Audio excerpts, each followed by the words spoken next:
ingeniero civil, yo soy graduado de la Universidad Nacional de La Plata, tengo un posgrado en seguridad y higiene del trabajo, mi actividad principal como profesional ingeniero la desarrollo como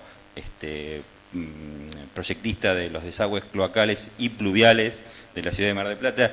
Mi presencia aquí no es en nombre de obras sanitarias, mi presencia es académica. Además, soy docente en la Universidad FASTA, en la carrera de Ingeniería Ambiental, y algunos jóvenes arquitectos me han sufrido como profesor. Otros lo han sufrido a mi padre, porque tenemos, los Spirnal, tenemos el designio divino, ¿no?, de fastidiar arquitectos. Bueno, la tercera generación de Spirnal está en desarrollo, así que preparen a sus hijos. Bueno, muy bien. Yo le voy a abordar básicamente dos temas. Por un lado, un análisis de lo que fue la tormenta del 8, 9, 10 de abril pasado y además darle algunos aspectos de lo que significa los efectos de la urbanización desde un sentido de la ingeniería, más allá de lo que justamente estaba citando la arquitecta, que es, se toca por todos lados con lo que voy a hablar yo. ¿Está? Bueno. Primero, lo voy simplemente a presentar porque nosotros lo que vemos son los efectos, pero no reconocemos las causas, ¿no? Y dentro de los efectos, el que me llamó la atención justamente es lo que pasó con la lanchita amarilla, no me acuerdo el nombre, Amabile era, esto es totalmente singular. Acá hubo... acá el arroyo, el barco, pidió el cauce, se acordó, el agua se acordó, tiene memoria el agua.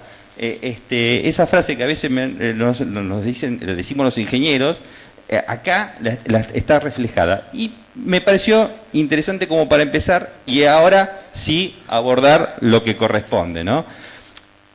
Para arrancar, vamos a hablar un poco de física, ¿no?, con los conceptos previos, cosa de que no les guste esta parte, ¿no?, que es la que administro, ¿no? Bueno, ¿qué es una cuenca hidrológica?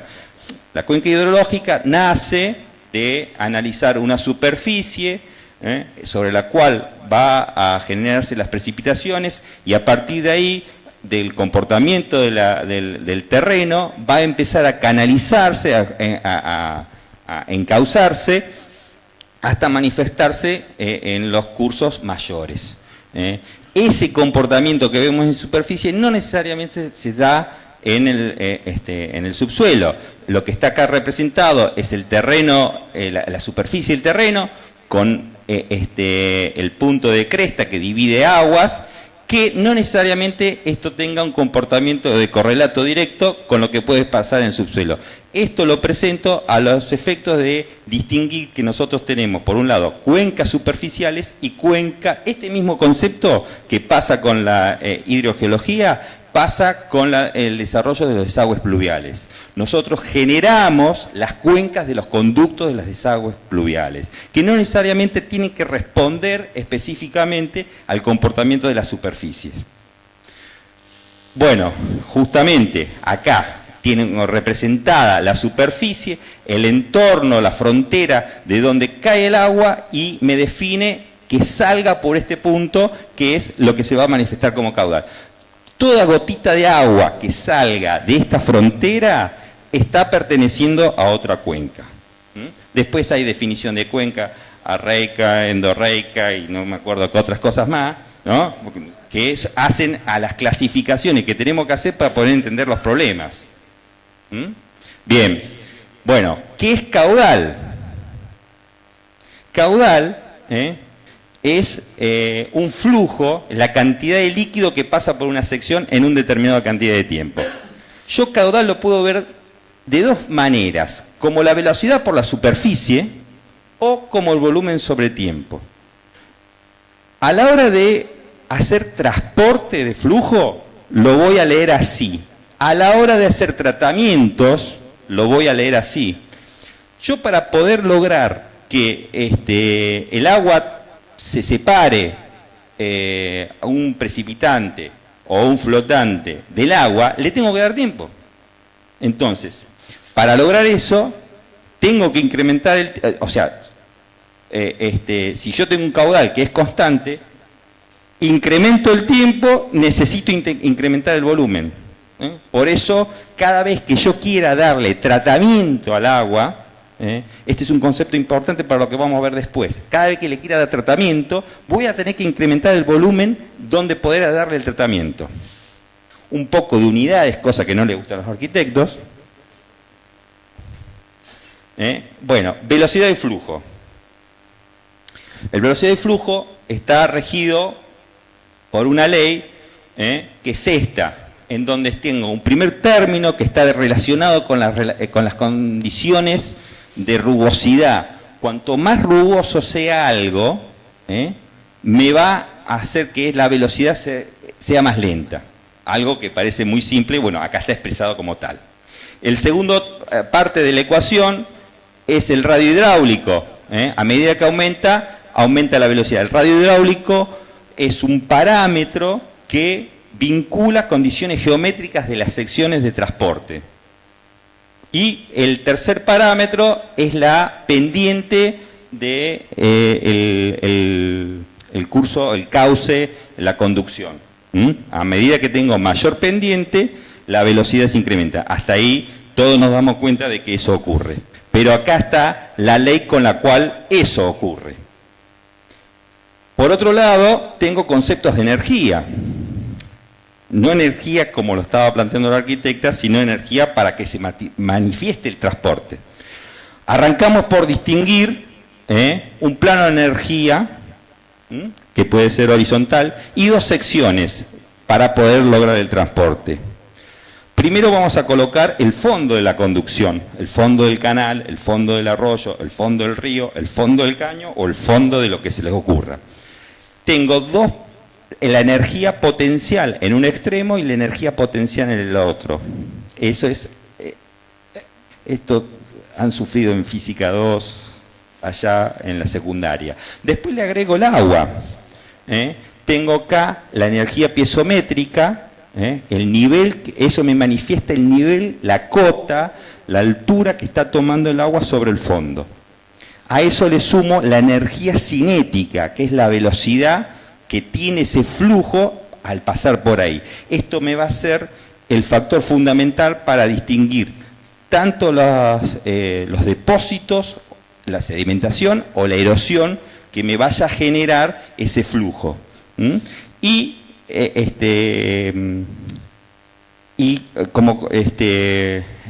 Para terminar, para poder manifestar ese transporte de un extremo a otro, tengo que tener una pérdida de energía, si no, esto no funciona.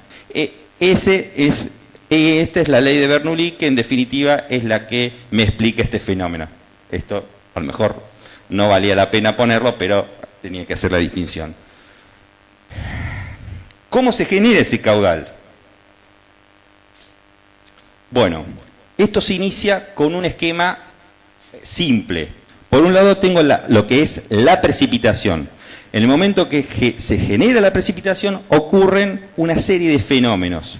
Por un lado tengo una retención en el terreno, en el suelo, en distintos elementos, ¿no? Que está representado por esta A. Por otro lado hay infiltración en el terreno, en el suelo. Tengo la evaporación y tengo el parámetro de la escorrentía. Este es el que vemos. No, vemos los dos. Vemos la precipitación y vemos la escorrentía. La precipitación la vemos en forma de cortina de agua. La escorrentía la vemos de los tobillos para arriba. Acá está otra cosa, la ley que explica la sumatoria de todas estas cosas, ¿no? ¿Y cómo lo analizamos? Yo tengo la superficie, una cuenca, los distintos cursos de agua, y cómo empieza a manifestarse ese escurrimiento, primero con una lámina muy delgada, y va tomando espesor, va tomando grosor, a partir de que va registrando un continuo aporte vertical, que es lo que está representando acá, y en la superficie, hasta llegar y formar ya los canales, cananículos, arroyos y y llegar a cursos como son el Paraná o el Amazonas. Todo arranca igual. Bueno, un hidrograma es una representación, ¿no?, a partir de una cuenca en un punto de cómo se comporta el caudal en función del tiempo. Eso es un hidrograma. A ver, un hidrograma lo puedo construir en el cordón de la vereda. Yo hoy miro el cordón de la vereda, está seco. Caudal cero a tiempo cero. Viene la lluvia, empieza a levantar, tirante, veo pasar el agua, mido de alguna manera, tiene sus dificultades, mido qué cantidad de caudal está pasando, lo represento y eso va a ser el hidrograma. Esos hidrogramas son la herramienta de construcción con la cual diseñamos. Bien. Bueno, conceptos previos no hay más. Análisis de la tormenta. Los registros pluviales. Los registros los tomamos, porque este análisis no es exclusivamente mío, lo desarrollamos con el ingeniero Alberto Suárez, que también trabaja en obras sanitarias. Esto está tomado en una página de internet. El día de la tormenta yo estaba como loco mirando esta página y analizando. Es Wonderground, una cosa así. Ya la tengo seteada, entonces no me conozco el nombre. Bueno, estas son las estaciones meteorológicas domiciliarias, salvo esta, que están en el área de General Pueyrredón, que están conectadas en línea. Todas estas están reportando datos con distintas calidades, con distintos tipos de frecuencia de datos a la red. Bueno, esta es la estación meteorológica que corresponde al aeropuerto. El día sábado 8 totalizó 110 milímetros. Esta es una que está muy cerquita de Santa Paula. Acá no se alcanza a ver por el brillo, pero esta es la Laguna de los Padres, esto es Santa Paula, este es el camino que sale del Parque Industrial. Por aquí estaría Aldeas Infantiles. Miren, el día sábado registró, del área urbana en línea recta, estamos hablando del orden de los 10 kilómetros, registró cerca de 53 milímetros. Esta está... ¿Cuál es esta? A ver. Esta es la que está en el barrio Vestoso y Ortiz de Sarte, más o menos. Esto es cerca del barrio de las Avenidas, al norte del barrio de las Avenidas. Esta fue la que tuvo los registros más altos, 130 milímetros. Después hay otra más que está en la zona de Colón y San Juan, 92 milímetros, 91, y 87, una que está ubicada en el extremo de la base militar de el puerto. El resto de las estaciones meteorológicas tuvieron reportes, pero las sacamos del análisis por problemas de consistencia de la información, la pausa que tienen para registro de los datos. Alguna estaba muy cerca de la otra, una sobre otra, y no aportaba ningún valor extra, tomamos una y punto. Bueno, acá están los registros, que corresponden al día sábado, al día 9, al día 10 y al día 11. Esto es porque alguna de estas estaciones reportó un plus que puede ser por seteo de horarios, a ver, hay correcciones que no lo podemos validar, ¿no? Pero, o sea que tiene el corrido la hora cero, entre otras cosas. Y esta es la del servicio meteorológico. La del servicio meteorológico lo hace en forma, cada 24 horas el informe. Y a partir de 9 de la mañana a 9 de la mañana. A diferencia de estas que lo registran cada 5 o 10 minutos. La diferencia de eso es que nos permite distinguir, primero, en qué momento estuvo lloviendo, y cuánto fue en esos 5 minutos lo que estuvo lloviendo. Una cosa singular que se ve acá es, primero, una gran dispersión entre estos valores, y lo otro que se ve que a partir de acá en adelante el comportamiento fue otro. Acá lo que están son de 4 estaciones, está excluida la estación del servicio meteorológico, 4 estaciones que no son la de Vivaldi, están los acumulados de precipitación cada intervalo de tiempo de 5 minutos. Esta verde, acá tenía una deficiencia de datos, la pasamos igual, o sea, es muy probable que esto haya tenido en rigor una cuestión así, que no haya reportado datos y los reportó todos juntos. Pero bueno, una cosa importante, las estaciones son estaciones privadas, ninguna es oficial, con lo cual todo lo que estoy diciendo acá me lo pueden cuestionar tranquilamente porque no están homologadas, no hay un proceso de homologación. Pero para poder analizar lo que estuvo pasando y abrir la cabeza de lo que necesitamos como comunidad tener para poder resolver otros problemas, esto vale. A ver, ¿podrá tener error que no sea 130 y haya sido 100? Sí, pero acá algo hay que hacer. Lo que sí es real, que estos 52 y estos 130, la diferencia existió. Lo que vemos acá es ubicada la tormenta, cada una de las estaciones al momento que se empezó, que inició la tormenta, ¿no? Y vemos que en el transcurso de la mañana del día sábado tuvo este pico de crecida y después, a partir de ahí, si uno cortara el sábado, puede decir que el comportamiento de la tormenta a partir de aquí fue homogéneo. ¿Qué quiero decir con homogéneo? Que estuvo lloviendo parejo por todos lados. La diferencia estuvo en el día sábado, a la mañana, en la distribución, en el tiempo y en el espacio. Cuando digo en el espacio es en la superficie, ya voy a llegar a eso. Esto es las 4 estaciones, otra vez, pero dentro del día sábado. Acá tenemos la hora 9, la hora 10 y la hora 13. Perdón, la hora 11 y la hora 13. Y vemos cómo cuando tiene mayor pendiente quiere decir que nos estuvo dando paliza la tormenta. Cuando está más horizontal, empezó suavecito y después nos dio con todo. Bueno, acá se van a confundir con lo que hay. Que Mazzone tuvo en algún momento, me lo encontré los dos damos clase en FASTA, llegué con la emoción de haber estado analizando esa mañana de todo esto y no lo dejé ni hablar esa tarde, noche.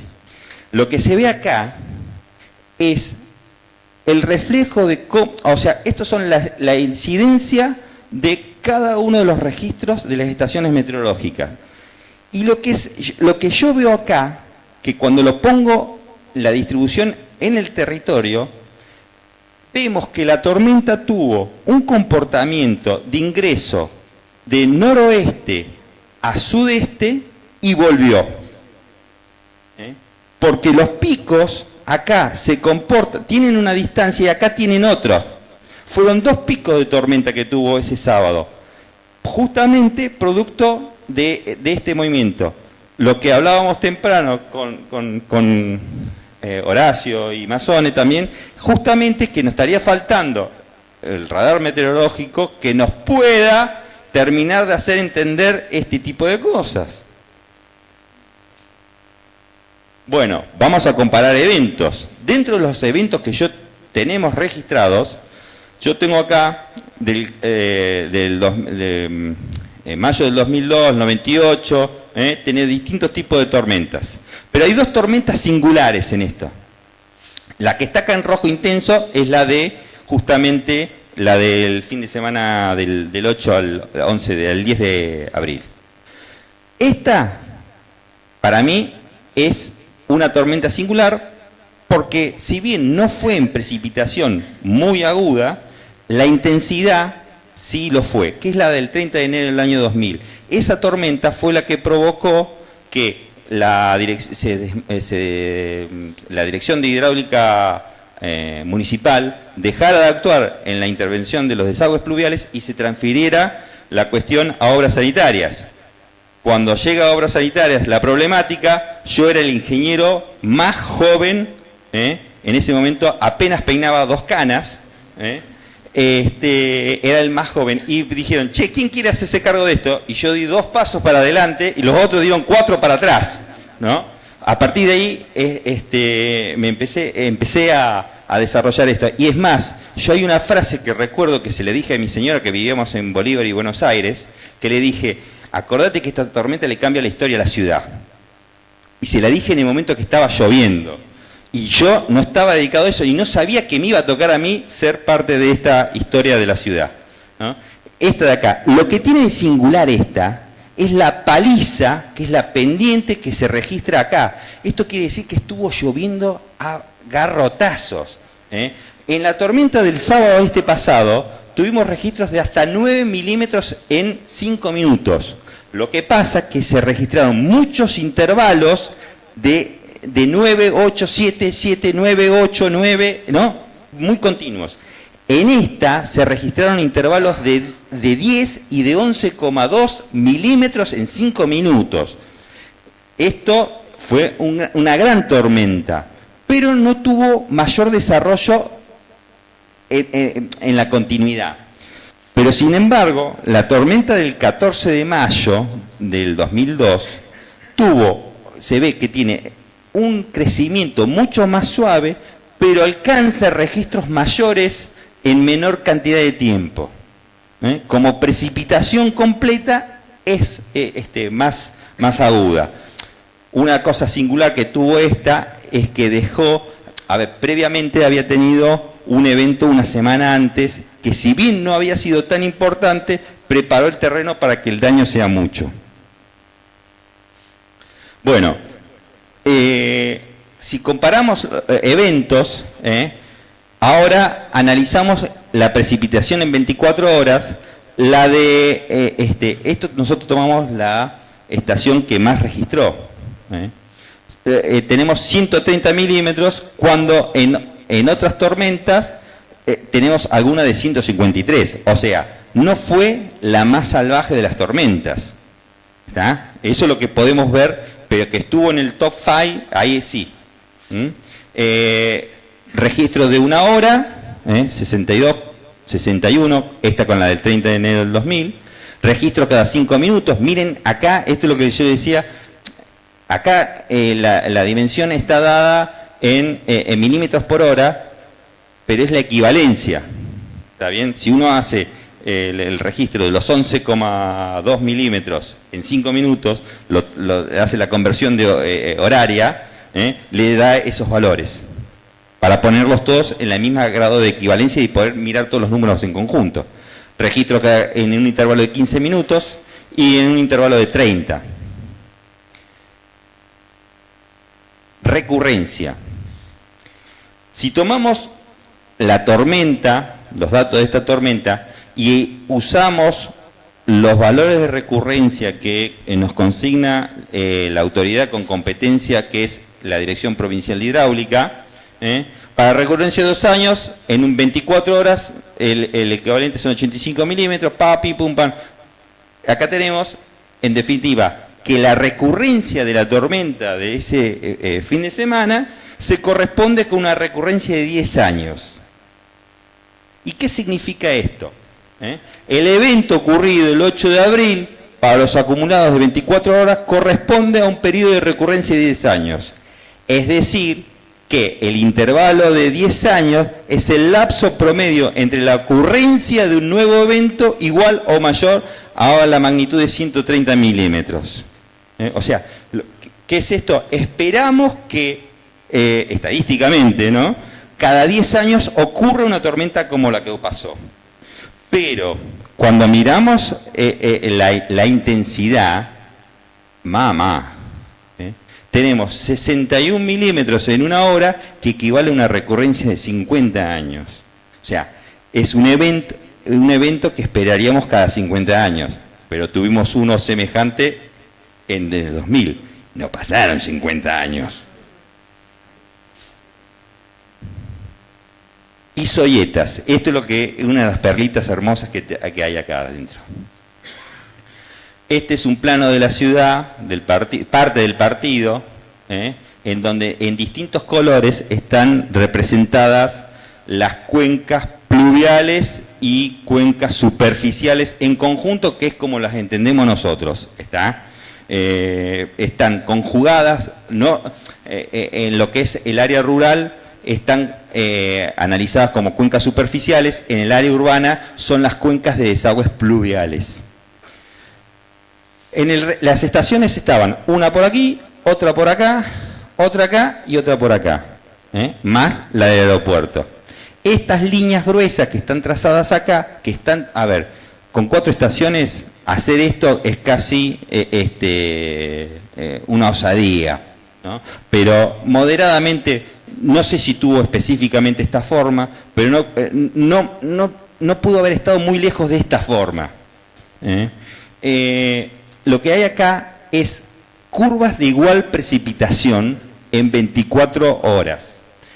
Esta zona de acá, que es... Esto de acá es la cuenca de Arroyo el Barco, y esto de acá es la cuenca de las chacras internas, las chacras rural, porque la chacra está cortado hidráulicamente acá y sale por Constitución. Esto es las chacras rural, sigue por la avenida Polonia, Jara, Tejedor, Constitución y desagua en este punto. Este de acá es la cuenca de la vieja terminal. Lo que se ve acá, que los registros más pesados justamente se dieron en la cuenca de Arroyo el Barco y en el Arroyo Las Chacras, con lo cual es congruente con los efectos que se vieron. También tengo que decir que a mí me tocó participar en su momento del desarrollo del desagüe pluvial de la vieja terminal de micros. Fui uno de los 4 tipos que pusieron la firma, y tuve que esperar 15 años para probarlo. Y el resultado creo que ha sido satisfactorio. Ojo, hay imágenes que tengo que me dice que hay cosas para corregir, pero la verdad, un 2% dentro del total. Bueno, efectos de la urbanización. Volvemos a este grafiquito. Tengo la precipitación, la escorrentía, que es lo que justamente quiero distinguir. Cuando yo tengo el terreno yermo, el terreno natural, el terreno inicial, tengo que, de la precipitación, estos son porcentajes estimados, dependen mucho del conjunto, pero moderadamente se puede decir que el 40% tiene un proceso de evapotranspiración. Después tengo un 50% que se va a manifestar como escorrentía subterránea, infiltración y escorrentía subterránea, y solo el 10% va a ser lo que voy a tener yo como escurrimiento. Cuando yo tengo una urbe ahí instalada, tengo conductos pluviales, superficie, todas estas proporciones se modifican completamente. ¿Y qué es lo que pasa? Yo tengo el terreno natural inicial y una curva de un hidrograma que se comporta de esta manera, en donde acá abajo, si alguno se acuerda de lo que es una integral, si uno multiplica el tiempo por la altura, me da una superficie. Esa superficie, en este gráfico, es el volumen de agua que tiene condición de manifestarse como escorrentía. ¿A qué tasa lo hace? A la tasa del caudal, que es la altura esta.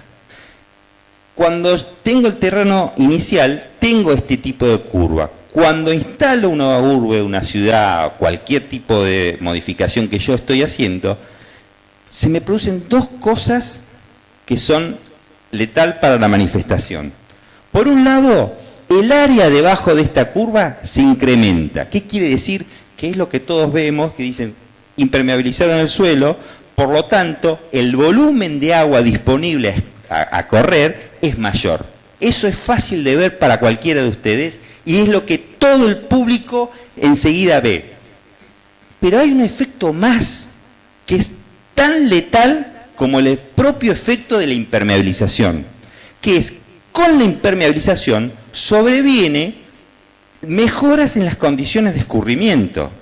A ver, cuando yo estoy le doy pendiente a los terrenos, le estoy modificando la rugosidad, les hago una propuesta, les regalo un disfraz de gotita de agua.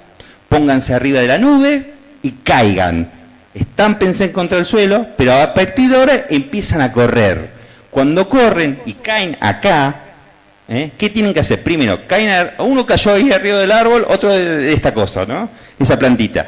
Primero, tenés que mojar la hoja, corres, caes, pim, pum. El recorrido es mucho más tortuoso, más lento, es más difícil.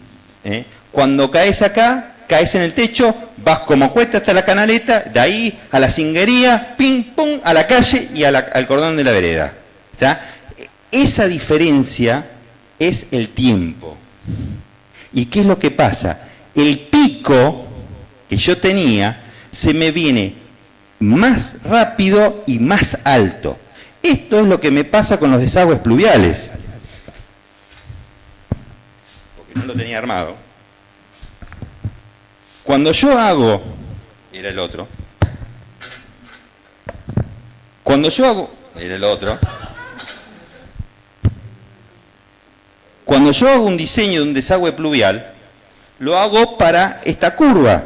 Tengo esta curva, ¿qué digo? Bueno, pongo un caño, el caño ¿cuánto va a tener? Le doy una revancha, punto, ya está, funciona. ¿Correcto? Sobrevienen los cambios de la ciudad y me cambia esta curva. ¿Qué hace? Hace esto. ¿Y qué es eso? Esto de acá es la inundación. ¿Cuánto tiempo se inunda? Y esto va a salir a la tasa que me está diciendo el caño que va a salir.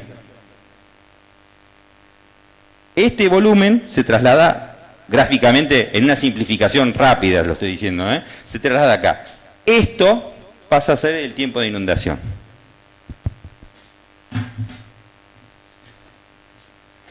Bueno, cuando vemos la urbanización, tenemos efectos de crecimiento en la densidad de la población y efectos de la densidad de construcción. Son dos aspectos diferentes de lo que significa una urbanización. Estos son caminos de problemas que conllevan y me llevan a tres problemas, a los que son tres problemas. Esto tiene 5 finales, ¿no? Pero 3 son problemas. Uno es problemas de abastecimiento, problemas del control de polución, problemas de control de excedentes pluviales, y los que no estoy reconociendo como problemas y los dejo en un segundo plano, pero porque no lo... A ver, yo el enfoque que le doy es hidráulico.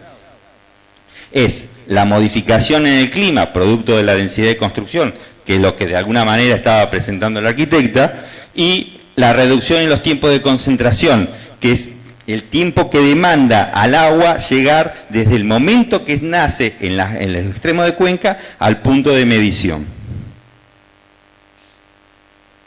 Bueno, vamos a empezar a poner un poco de buena onda. Estrategia de resolución. Tradicionalmente, ¿qué es lo que la solución tradicional? Primero, analizar y resolver el problema en forma localizada. Limitar el diseño a determinada área urbana. Este es lo puse en el medio, pero tendría que haberlo puesto en el tamaño de esta letra. Es captar, conducir rápidamente. La concepción de diseño hasta hace, a ver, estoy hablando de hasta 10 años atrás por lo menos, era esa. Llueve, se va. Después, la resolución sin valorar las consecuencias de lo que significa el comportamiento rural, ¿no? Y hacerlo por análisis aislados. Esta es una simplificación, tengo dos localidades, un curso de agua, en un grado de desarrollo. Viene de esta ciudad, le hace el primer canal, ¿no? Vuelven a crecer y empieza a tener problemas de inundación este sector. Vuelven a crecer y hacen obras más grandes. Vuelven a crecer y hacen... Y estos son los hidrogramas que van a... O sea, esto no puede ser. No podemos ir creciendo la infraestructura, no podemos meter un caño arriba de otro. No podemos... A ver, ¿cómo hacemos para cambiar un caño? La ciudad está armada. No podemos meter... A ver, constructivamente, no puedo reemplazar un caño de 3 metros por 2 por otro de 5 por 3, porque tengo que dejarlo operativo mientras que estoy construyendo. Entonces, las soluciones no pasan por volver a hacer sobre lo que está hecho. Hay que encontrar otra alternativa. Que es bueno ahí donde vienen los criterios de sustentabilidad. Y esto se ha empezado, a ver, recién ahora tenemos todo un montón de conductos existentes y nos empiezan a decir, che, necesitamos que sean limpios. A ver, la presión que hay sobre el recurso turístico principal de la ciudad, que es la playa, donde estamos volcando como cuerpo receptor todos los aguas pluviales, fueron concebidos estos conductos en otro estadio, que no es el de hoy, pero nos están exigiendo esto. Por otro lado, tenemos que ver justamente esto es un recurso. Ahora, hay que pensarlo como un recurso, hay que cambiar la forma de enfoque. Incluir condiciones estéticas, esto está apuntado a las obras, porque las obras hay que hacer, pero hay que meterle condiciones técnicas, múltiples usos, aceptación pública de las soluciones técnicas, porque acá algún costo social por hacer determinado tipo de obras hay que fumarse, hay que bancarse. Incluir la cantidad y la calidad. Esto que algún momento yo decía al principio de la charla respecto al caudal, de ver velocidad por sección, volumen sobre tiempo, respecto a esto. Yo si quiero darle tratamiento porque quiero que no se me ensucie el mar, necesito espacio. Y en algún lugar tengo que hacer ese lugar para darle tratamiento. Bueno, construir un plan de drenajes. ¿Qué significa? Requiere la integridad de múltiples disciplinas. Tengo que reconocer que en algún momento tenía la soberbia de ser ingeniero.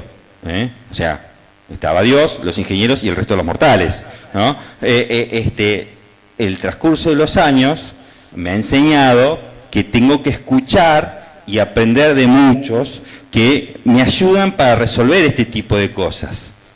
Darle una visión integrada a las cosas. Y ahora les voy a citar algunas situaciones que por algún paso que he tenido en la actividad, en la gestión municipal, me ha favorecido a entender y cambiar algunas concepciones. Después, planeamiento de cuencas y participación pública. Acá hay que meter a la sociedad, es totalmente necesario. Incluir y priorizar medidas no estructurales y los que son ¿qué decimos medidas estructurales? Las medidas estructurales son justamente las conducciones,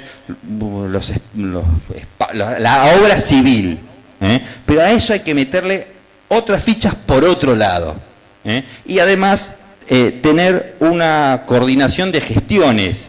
A ver, el agua atmosférica, superficial, subterránea, en estado sólido, líquido y gaseoso, es de la provincia. Constitución provincial. Hay una ley de Código de Aguas, que justamente a partir de ahí organiza y regula la actividad. Nosotros somos gestores municipales. La autoridad es provincia y la autoridad hay que dejarla en provincia. Tendremos que tener coordinación de gestiones, que es otra cosa.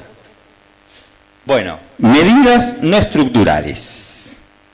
Y acá va a entrar muchas de estas cosas que estaban escuchando recién. Bueno, primero, ¿qué son? Son acciones de prevención y gestión, medidas legislativas que reglamentan y reglamentación de legislación, programas de acción para controlar el escurrimiento superficial y la contaminación. Limitan, empieza acá a poner ficha, ¿no? Limitan el caudal de salida de los emprendimientos de los espacios privados. Yo, a ver, pasándolo en limpio, puedo tener el FOS y el FOT, pero necesito que se empiece a concebir un factor de impermeabilización del terreno. A ver, señor, usted tiene un lote, ese lote le dejo construir, pongámosle una tasa, porque de alguna manera el Estado tiene que estar regulando eso, el 60% de la superficie. ¿Querés impermeabilizar más? Sí, podés, pero vos no podés volcar más caudal que determinado valor que corresponde con esa superficie. De alguna manera, este mismo concepto que ustedes tienen para el desarrollo de las viviendas, transportado a la hidráulica.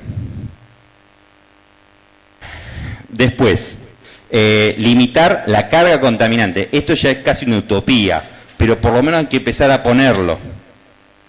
Limitar la impermeabilización, esto que les decía recién.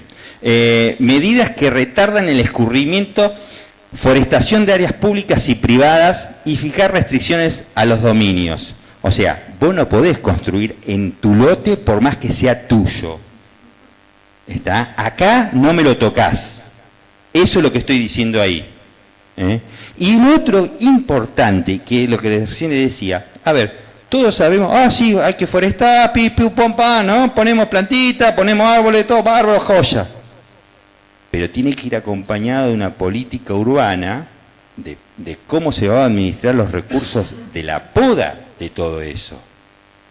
O sea, toda la parte, sí, yo de parte de vista hidráulico, necesito que me inventan plantas, porque las plantas me toman más agua, me generan retardo en el transporte hidráulico, son todos factores favorecidos desde el punto de vista hidráulico. Pero yo también sé, por alguna cuestión justamente que he estado, ¿no? Que todo eso empieza a acumularse en forma de parvas en las esquinas, independientemente del entorpecimiento hidráulico que es favorecedor, ¿no? Que genera, ¿no? Es motorizador de microbasurales. Entonces, tiene que ir acompañado de otras cosas. Acá volvemos a meter la interdisciplinaridad, si algo se dice así, ¿no? Estuvo por ahí cerca. Bueno, medidas estructurales. Son el conjunto de obras que tienen, ahora, a diferencia de lo que era tradicionalmente, que respondía únicamente a criterios hidráulicos, ahora le tengo que meter integridad ambiental, ecológicas, biológicas, estéticas y urbanas. Uno de los recursos que tenemos que empezar a tener en cuenta es que la provincia, este sector de la provincia de Buenos Aires es como si fuera un maple inclinado. Un maple, más allá de ser una huevada, es un montón de cazoletas. Cuando yo lo inclino, tiene un plano de transporte. Si yo lo riego, se empiezan a acumular en cada una de las cazoletas agua. Recién cuando llega el nivel de desborde, cada una, se va a empezar a manifestar el escurrimiento en un sentido. Eso que parece tan simple, a mí me costó muchísimo, más allá que yo tengo mi torpeza intelectual, me costó mucho tiempo entenderlo para entender cómo era el comportamiento hidráulico de algunas áreas de la ciudad. Entonces, a partir de ahí, hay que imaginarse que lo mejor que podemos hacer es copiar a la naturaleza, hacer los reservorios nosotros, generar los reservorios. Ya tenemos hecho uno en 39 y Reforma. Lo que hay que darle es un uso, un segundo uso a eso, porque eso tiene que operar en el momento que llueve. Después, se puede usar como parque de diversiones, se puede usar como plaza para jugar a la pelota, se puede usar para lo que... A ver, acá yo no soy el que va a dar el segundo uso, yo necesito el primer uso, que es el que se usa menos frecuente, que es el hidráulico. Pero también, a partir de eso, yo genero un volumen. Donde genero un volumen, cuando llegue el agua, voy a generar que se precipiten los sólidos y floten los flotantes. ¿Ah? ¿Qué significa eso? Mugre. Entonces voy a tener que tener higiene, voy a tener que tener una política de corte de césped, darle seguridad. Seguridad en el sentido del momento del evento y fuera del evento. A ver, empiezan a dispararse un montón de... aceptado desde el punto de vista del barrio y que esté integrado urbanísticamente. No, a mí no me pidan eso porque a mí no me da la cabeza, no tengo criterio, pero yo sé que esas cosas hay que hacerlas. Bueno, acá tenemos el espacio privado, el espacio público y esta línea gruesa. Una cosa más. Hacemos los reservorios, nos quedan charcos de agua, se llena de mosquitos. Ahí tenemos que meter a gente que nos empiece a enseñar cómo hay que hacer para controlar todo eso. A ver, yo invento una solución y genero dos problemas, ¿está bien?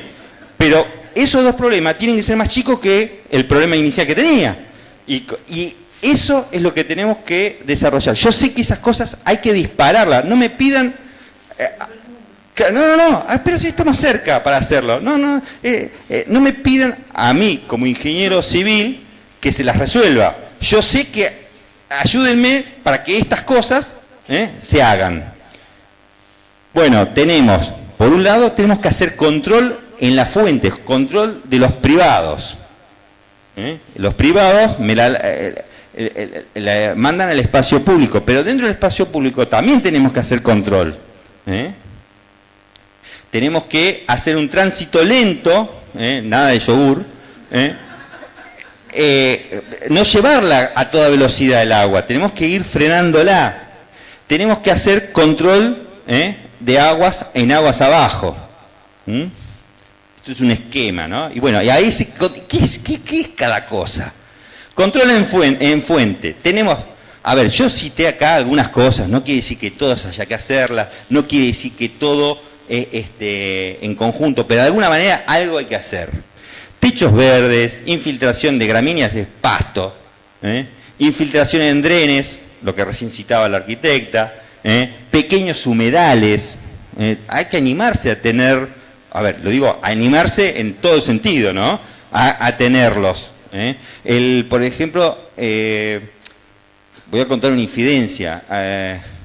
El supermercado Jaguar, que está en la ruta 88, en su momento le dije a la gente del Jaguar, miren, no tengo normativa que se los pueda exigir, pero sería muy saludable que ustedes tengan un pequeño reservorio y de ahí vuelquen al desagüe pluvial, que en esa época no estaba, había un conducto mucho más chico y había problemas de inundación en el barrio de Las Dos Marías. La gente aceptó, de buena fe, o sea, no tenía ninguna herramienta, como miembro del Estado no tenía ninguna herramienta para exigirle nada. Fue, digamos, casi una imploración y le advertí de algunas circunstancias que podían sobrevenir si la gente obviamente lo judicializaba el problema. Aceptaron, lo hicieron y ahí está. O sea, son cuestiones que son favorables para el desarrollo de la ciudad. Pero todas estas cuestiones, todas estas se han logrado, digamos, por andar hablando cada uno. Si aceptan o no aceptan, queda en cada uno, pero tenemos que llegar a tener legislación que estas cosas queden reguladas. Después, tenemos pequeños tanques de retención y tanques de detención. Cuando yo hablo de retención es porque estoy haciendo quedar el agua poco tiempo, 24, 48 horas, no más. Cuando estoy hablando de detención es que le quiero dar un segundo uso. Esto que hablaba la arquitecta de usarla para riego, usarla para lavado, qué sé yo. Vos pensás qué vas a hacer con el agua que juntaste, ¿está bien? Pero esa agua que se juntó no vuelca al servicio público. Después, ¿qué es el control in situ? Tener pequeños reservorios, pavimentos permeables, la jerarquización de calzadas. Esto significa, a ver, ustedes lo ven desde el punto de vista urbanístico, que yo necesito una calle comercial para que mueva el transporte, para esto, cada tantas calles normales, por así decirlo, ¿no? Yo lo veo desde el punto de vista hidráulico, es superficie. A ver, una calzada ancha invita a una vereda angosta donde se desarrolla comercio, donde hay mucha vereda. Una calzada angosta, el vecino no pone toda la vereda, pone una vereda más chiquita y eso es más superficie verde. ¿Está? Eso es lo que yo leo de jerarquización de calzada. Ustedes lo leen distinto, yo lo leo de esa manera. Hay los pavimentos en ese, Barrio Constitución. Justo cuando me pasa esto de los desagües pluviales, al poco tiempo me voy a vivir al barrio Constitución, y cuando vi la primer lluvia, leí lo que era el pavimento en ese. Tengo mayor longitud en una cuadra común tengo 92 metros entre cordón de extremo a extremo, 86-60 tengo de línea municipal, un poco más de vereda, 92 metros. En el pavimento en ese tengo 102. O sea, 10 metros más. Y a su vez, en el cordón común tengo linealidad y tengo hormigón de un lado y abajo. En el pavimento en ese tengo pasto y asfalto, y hormigón y asfalto. Con lo cual, el movimiento es más lento, más rugoso. ¿Qué más tenemos? Bueno, esto que hablaba de las veredas y eso. Después, el transporte lento. Reconfigurar el tipo de canales y la estructura de transporte hasta los conductos pluviales. Y lo que es el control de los cuerpos receptores, justamente incluir la retención y la detención y la formación de lagunas. Esto que hicimos con la gente hidráulica de la provincia en la 39 y Reforma, multiplicarlo en el resto de la ciudad. Porque no hay forma de que yo vuelva a hacer las conducciones. Por ejemplo, Arroyo Las Chacras, desde Constitución y la costa, ir hasta 39 y Friuli, que es donde entra el arroyo, Las Chacras. Son 6,9 o 7,4 kilómetros. Es imposible concebir semejante magnitud de obra. Por ejemplo, que lo decía hoy temprano, Arroyo El Barco. Hoy tiene una capacidad de transporte instalada de 32 metros cúbicos por segundo.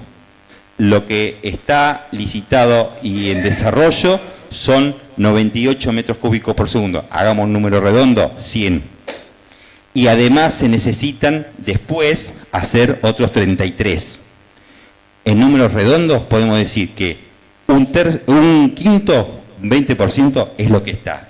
Se está adicionando 3/5 partes y hace falta una quinta parte más. O sea, ahí no hay otra concepción de cómo resolverlo, o sea, porque no hay espacio donde poder generar estas áreas, pero en las áreas donde hay espacio tenemos que incluir la concepción de tener reservorios, tener esa administración del recurso en lagunas, que es lo que hizo la provincia de Buenos Aires. No es que estamos inventando nada, ¿eh? Soy un terrible copión. Bueno, conclusiones, ya termino,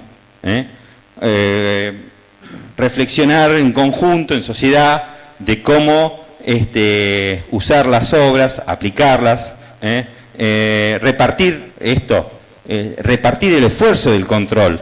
O sea, no nos matemos como sociedad transportándole todo el problema al Estado. Hagámonos cargo, como privados, de una cuota.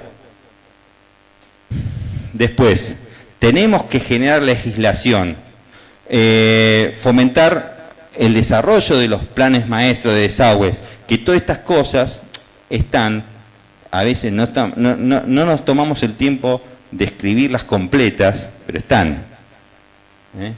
Después, revalorizar un plan de manejo hídrico que incluya lo urbano y lo rural.